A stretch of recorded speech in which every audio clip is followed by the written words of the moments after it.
इस वीडियो में दी गई जानकारी सामग्री गणना की प्रामाणिकता या विश्वसनीयता की गारंटी नहीं है। सूचना के विभिन्न माध्यमों, ज्योतिष, पंचांग, प्रवचनों, धार्मिक मान्यताओं, धार्मिक ग्रंथों आदि से संकलित करके यह सूचना आप तक प्रेषित की गई है। हमारा उद्देश्य सिर्फ सूचना पहुंचाना है। पाठक या उपयोगकर्ता इसे सूचना समझकर ही ले।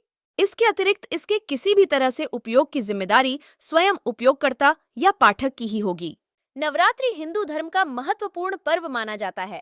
इस दौरान मां दुर्गा के 9 स्वरूपों की पूजा की जाती है। बता दें कि मां दुर्गा को शक्ति का रूप माना जाता है। नवरात्रि के दौरान मां दुर्गा के भक्त व्रत रखते हैं और पूजा अर्चना करते हैं। नवरात्रि का पर्व साल में 4 बार आता है, जिनमें शामिल हैं चैत्र नवरात्रि, आषाढ़ गुप्त नवरात्रि और माघ गुप्त नवरात्रि। भारतीय संस्कृति में धर्म की प्रधानता युगों युगों से प्रसिद्ध है। दैनिक उपासना में कहा गया है, कलौ छंड विनायको, अर्थात कलयुग में गणेश जी व दुर्गा जी की उपासना शीघ्र फलदायी है, क्योंकि गणेश जी विघ्न दूर कर कार्य को पूरा करवाते हैं, वहीं दुर्गा जी शक्ति प्रदान करती हैं।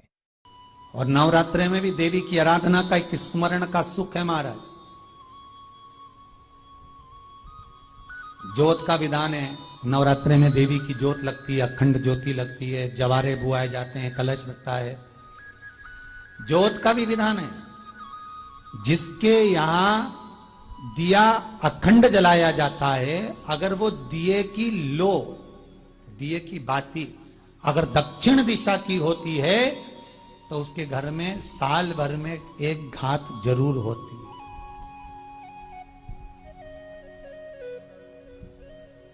जो दिया अखंड जलता है उसकी बाती का मुख दक्षिण का नहीं होना चाहिए। अगर आपने देवी भागवत का स्मरण कराओ, देवी भागवत को अगर सुना हो, तो देवी भागवत में स्पष्ट किया गया कि पूर्व की ओर मुख करा हुआ दिया, अर्थात पूर्व की ओर ज्योत जो जलाई जाती है वो संपदा की वृद्धि करती है। पश्चिम की ओर मुख कर कर जो ज्योत लगाई जाती है महाराज, वो वैभव को देती है। और उत्तर की ओर जो मुख कर कर ज्योत जलाई जाती है, उत्तर की ओर जो ज्योत का मुख रहता है वो आयु की वृद्धि करती है, घर में अकाल मौत को रोकती है।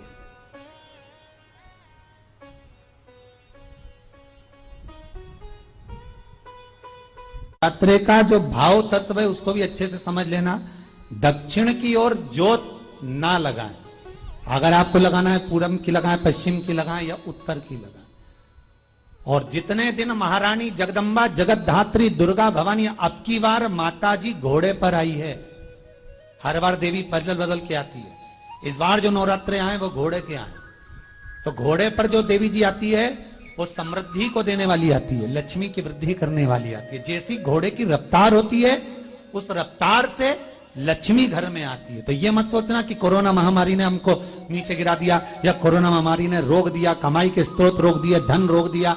चिंता मत करना। मेरी मां जगत जननी दुर्गा भवानी अब की बार घोड़े पर आई है। साल भर में इतना धन दे देगी कि आपने पीछे के 4 साल में नहीं कमाया होगा, इतनी मेरी मां भंडार भर देगी। ये घोड़े पर आई है, कोई साधारण नहीं हो सकता।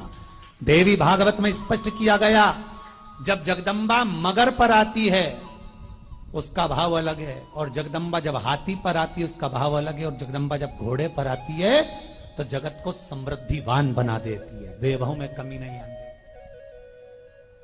अभी भले दुनिया के लोग अभी रोते हैं कि पैसा नहीं आ रहा, कोरोना महामारी ने सब तोड़ दिया, रोक दिया, पर चिंता ना करना।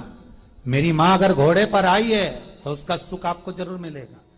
एक जरा सी मिट्टी की दुकान भी अगर आप खोल कर बैठेंगे तो चांदी और सोना के बराबर कमाएंगे, इतना धन देगी वो महाराज। साधारण नहीं है मेरी माता। तात्विक सुख का आनंद देने वाली, लाभ तत्व प्रदान करने। और नवरात्रे में भी अगर आपकी कोई कामना है, आपकी अगर इच्छा है, आपका मन है, तो जगत जननी की आराधना करो। पति और पत्नी में अगर क्लेश है तो जगदम्बा के मंदिर में मक्खन चढ़ाओ, प्रेम बढ़ जाएगा। आपको लगता है कि पति कोई अन्य स्त्री से लगा हुआ है या परिवार टूट रहा है, तलाक तक पहुंच गया है, तो माता के मंदिर में आप ध्वजा लगवाइए, उस ध्वजा पर मक्खन लगाकर लगवाइए। आपको लाभ मिलेगा। महाराज, यदि आपको लगता है कि बच्चे बहुत ज्यादा अपशब्द बोल रहे हैं, मुंह चला रहे हैं और प्रेम नहीं रख रहे, तो माता के मंदिर में लाल पुष्प, लाल चंदन और लाल चूड़ी मां को समर्पित करिए, प्रेम बढ़ेगा। बच्चा कभी आप जी से कम नहीं बोलेगा, प्रेम की भाषा निकलेगी मुंह से। मां जगतजननी की आराधना, जगदम्बा की उपासना। नवरात्रे में 9 दिन में से कोई एक दिन ऐसा ले लो जिस दिन कन्याओं का भोजन कराओ, साथ में उनको लाल चुनरी ओढ़ाओ या कोई लाल वस्त्र, लाल पूजन की सामग्री उनको दो, सुख मिलेगा, आनंद आएगा। तो दोस्तों, यहाँ पे हमारी वीडियो समाप्त हुई। उम्मीद करती हूँ हमारी ये जानकारी आपको जरूर पसंद आई होगी। हमारी वीडियो को लाइक जरूर करें और हमारे चैनल को सब्सक्राइब और शेयर करना ना भूलें। जय श्री राम,